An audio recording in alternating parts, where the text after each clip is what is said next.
All right, Tyler Booker joins us every single Monday at this time, and he does so courtesy of our friends at CraneWorks. Don't forget the big dog at CraneWorks. The big guy says rent for the big dog, CraneWorks and Rental Works. Welcome in, Tyler Booker. How are you today? I'm great. How about yourself? Doing awesome. Thanks a lot. Week one in the books now. How did you feel about the overall, not necessarily your position group. We'll talk about that, obviously, but the overall team performance against Middle Tennessee? Overall, I feel like we had a decent team performance, you know. I feel like we did really well at setting the tone, but we kind of stalled out during the second quarter, a little bit in the third quarter, but we just have to do a better job of capturing momentum and carrying it on for the whole game. You know, But it was a good opening game. Just to have that energy and have that mindset. We just got to keep it going. I thought what was impressive was it was such a clean game for you guys. I don't know if the coaches brought it up, but to have 0 turnovers and to have only 2 penalties, that's got to be something you guys can build on. Yeah, for sure. And we were one of the most penalized teams in the SEC, not the SEC, but the country last year. So that was a big point of emphasis for us. Like 100 yards of penalties, which we had some games, we equaled those to points. So we just came together as a team, and the coaches came together like, okay, we're not going to tolerate it anymore. So whenever a certain person will have more than 2 penalties, their whole position group would have to do up downs for them, like right then and there on the spot. So coaches have done a great job of letting us know that we won't be tolerating penalties that much anymore. All right, Jalen Milroe starts and plays a 5-touchdown game, sets an Alabama record, throwing for 3, running for 2 in the same game. You've seen this guy work his way into that position to get the start in game 1. I won't project a game 2 or anywhere else, but he started game 1 and played most of the game. So you tell me the work he's put in and how you've seen him grow. You look in his eyes in every huddle and team meeting. Tell me what you've seen Jalen Milroe do this offseason. I've seen a lot of growth and accountability from Jalen, you know, since day one, really since the week of the Sugar Bowl. That's when he really took over and really took that job. He claimed the job. He was like I'm the guy now, and that's how he carried himself, and how he carries himself in the locker room. Into having a guy like that, it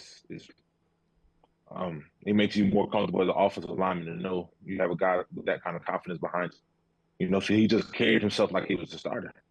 Tyler Booker is. So when he was, well, I'm sorry. Go ahead, Tyler. Thought you were done. Go ahead. I said so. So when we ran on the field and we looked back, I was like, oh, that makes sense. Come on now. Come on, Tyler. You knew it was going to be Jalen. You didn't know until you ran on the field that Jalen Milroe was the starter. I promise I didn't. Coach Saban, he likes to surprise us, you know? Like, we didn't know. He could have did a switch up and be like, hey, you go out there. We didn't know. That smile. You may be the worst poker player Come of all on, time. Tyler. You're holding 2 aces. I can tell. You're holding 2 aces. CraneWorks brings you Tyler Booker every week. The big guy says rent for the big dog, CraneWorks and Rental Works. So I was going to ask you what the team reaction was when you found out that he was the starter. So I guess I need to move over that question. You're trying to sell me on the fact you didn't know until you ran out for the first play. That's my story, and I'm sticking to it. They had about 18 seconds on the play clock to react, Brown. Yeah. All right. So let's get to what you talked a lot about on the show last week. You wanted to get that edge back for that offensive line, try to dominate up front, make the other team quit. How do you feel you progressed towards that in game 1? I feel like as a group, we definitely progressed towards that. And I feel like that was the highlight of our performance as a group. We got a lot of technical things that we need to clean up. We have a few assignment things that we need to clean up as well. But one thing that we can hang our hat on is that everybody strained, everybody played through the whistle, and everybody really played with that dominating mindset. Like as a group, we had 21 knockdowns, you know, and that's great. A couple of people, I think all the starters had 3 or more. I had 7, so I'll put that out there. Me and JC compete every week to see who could. Me and JC compete every week to see who can have more. I had 7, he had 5, but yeah, just that group competition that we have with that as well. Yeah, there's a lot of things that we need to clean up, but I like where we are right now. You know, the last couple of years we've talked about the speed of Isaiah Bond. It was on display with the 47-yard touchdown on Saturday. most of these guys that are really fast, they'll always claim, I'm the fastest guy on the team. Is Isaiah that guy? And if not, who is it? Isaiah, I feel like Isaiah's that guy on the offensive side of the ball for sure. On the defensive side, I'm pretty sure Tayon's pretty fast. I think Tayon's pretty fast. Hmm. Hey, I'm interested. It's just off the top of my head. Yeah. So you don't want to put that out there that it could be you, though, right? Come on. Save it for the combine. Save it for the combine. I hear you. Hey, so Texas is coming to town. It's a big game. We know this. It's primetime game day. Herb Street. The whole crew's here. So, how much Texas tape? I'm not asking when you started watching. Do you feel like you know Texas like the back of your hand right now? You watch a lot of Texas tape already since the game ended on Saturday. Are you a film guy? Do you sit back and watch a lot of film? Definitely, we the whole group we're a bunch of film guys, and the more film you watch, the slower the game becomes, and that's when you can just play your game because you can see guys' tendencies. Like for example, Middle Tennessee, whenever they ran that 3-man game, you can see the defensive end was a little bit further off the ball. And then the linebackers, they would change their demeanor whenever a linebacker plug would come. So just knowing that stuff in the back of your head before the ball is snapped, you're putting yourself at a major advantage. And so yesterday we had a team stretch and stride, and after that the offensive line came together. We watched the Middle Tennessee game, and then we watched Texas's game against Rice, and they look really good up front. They're really stout up front, and it's definitely going to be a challenge for us. But we're more than excited to take that on. I've always wondered this, and this is not a serious question, but when you're watching tape, is it like for me watching a movie, I need a little popcorn or a little sweet and salty sitting next to me? Or are you able to watch snacks as you're watching film as well? You're able to eat snacks while you're watching film? Nah, I'm busy taking notes, man.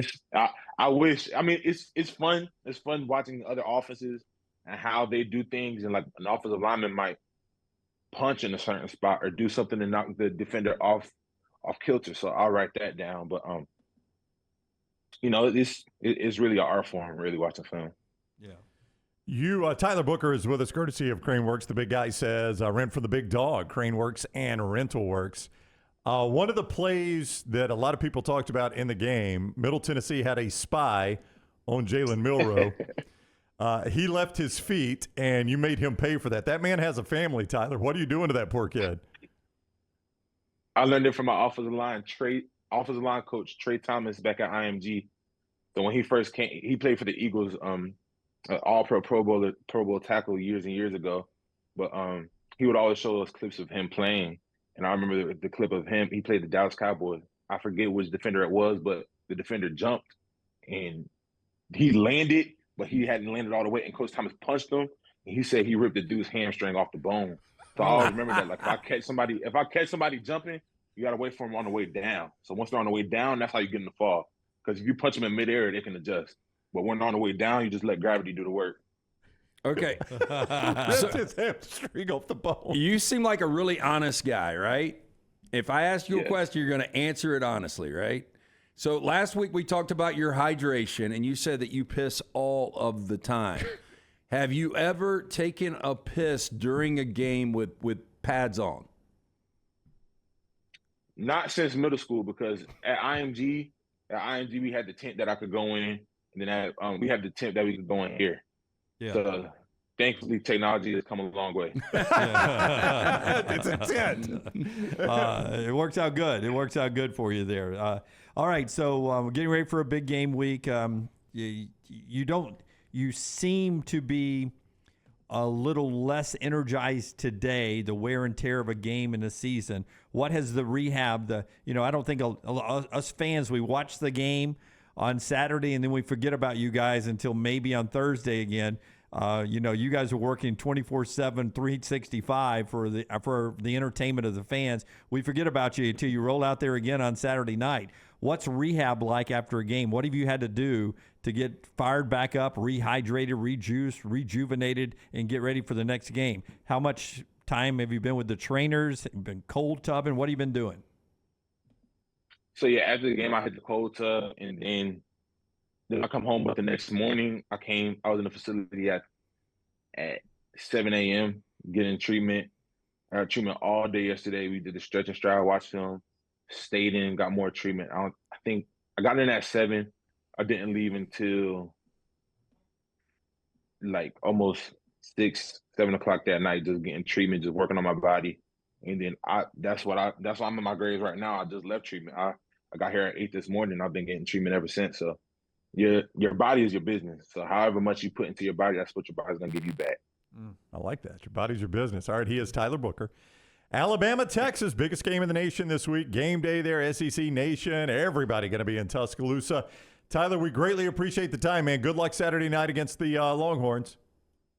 Yes, sir. Thank you so much. Have a good one. All right, buddy. You too, Tyler, with us, courtesy of CraneWorks and RentalWorks. The big guy says rent from the big dog. Look for that big dog, CraneWorks and RentalWorks.